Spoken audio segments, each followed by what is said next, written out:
Brilliance Audio presents By His Own Hand by Neal Griffin. Performed by Rachel Fulginetti. Detective Tia Suarez drove the plane-wrapped Crown Vic down the rutted fire lane until its high beams lit the yellow tape that blocked the narrow, wooded road. The sight struck her as odd, if not damn near comical. Cops and routine, inseparable partners. 3 o'clock in the morning, surrounded by miles of heavy forest in a remote corner of Waukesha County, Wisconsin, there probably wasn't much in the way of mopes and looky-loos, but by God, the yellow tape had to go up. Considering the nature of the call, Tia figured it best to leave room for other vehicles to come and go. She steered her newly assigned squad off to the side of the road, but the car fought back. The power steering had crapped out a month ago just as the odometer hit 150K, and the lumbering sedan was granted a long overdue retirement out of the patrol pool. That's when some pencil-neck geek in the mayor's office got the big idea to strip off the red and blues, slap on a coat of battleship gray paint, and call it a detective car. When Tia complained to the city mechanic, he shrugged and said, "Get in line." She maneuvered in behind the lone marked cruiser and killed the engine, but the car refused to die, coughing and sputtering like a 4,000-pound emphysema patient. 20 minutes removed from a warm bed, Tia sat balanced on the Greater Milwaukee Yellow Pages, listless and still waking up. The phone book provided the support missing from the seat springs, long since worn out by a decade of weighted-down patrol cops who pushed the sled 24 hours a day, 7 days a week. Such was life in the Newberg PD, where the most recent round of politically driven budget cuts hadn't been with pens and pencils, but hatchets and cleavers. A long sip of hot coffee she'd brought from home provided an energetic lift, but she couldn't help but think a shot of Patron would sure as hell liven the drink up a bit. 37 days, she said out loud, glancing at herself in the rearview mirror.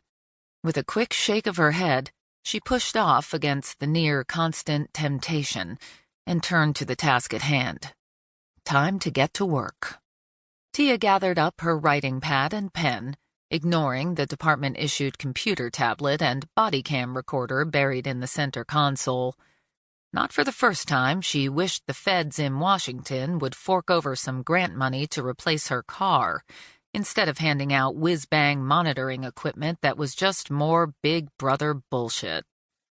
She slammed the console shut and grabbed the 5-cell flashlight from the charging dock between the seats, then tucked the 20-inch metal tube under her armpit, preferring the substantial steel to the lighter and brighter mini-mags most young cops carried nowadays. A pen, a spiral notepad, and a 5-cell. Old school or just stubborn? Hard to say. The way she saw it, technology in law enforcement had gone too far. There were time-tested methods of police work that couldn't be improved on by electronic gadgets or pre-populated drop-down forms. Methods that sure as hell included handwritten detective notes made at a crime scene. But Tia had to admit, even at the fairly young age of 31, her way of doing police work was fast becoming eccentric. Through the windshield, she saw the beam of a flashlight bobbing in the darkness, 20 or so yards into the woods. Still balancing the hot coffee, Tia used her shoulder to push hard on the door, but the tilt of the road made for a tough angle. She got her boot into it, kicked the door all the way open, and pulled herself to her feet. Scalding liquid sloshed over her notepad, windbreaker, and jeans just before the door swung back and knocked the cup out of her hand. The coffee pooled on the soiled remnant of floorboard carpet, the latest addition to the car's long list of deviant odors. Tia looked down at her soiled jacket and blue jeans, mumbling obscenities that would have her well-meaning but pious Catholic mother lighting candles for a month. She tore off a chunk of soggy pages from her pad and dropped the wet, shriveled sheets onto the pool of coffee. Good as new, she thought, looking at the now fresh writing surface. Try doing that with an iPad, she said as she finally dragged herself out of the car.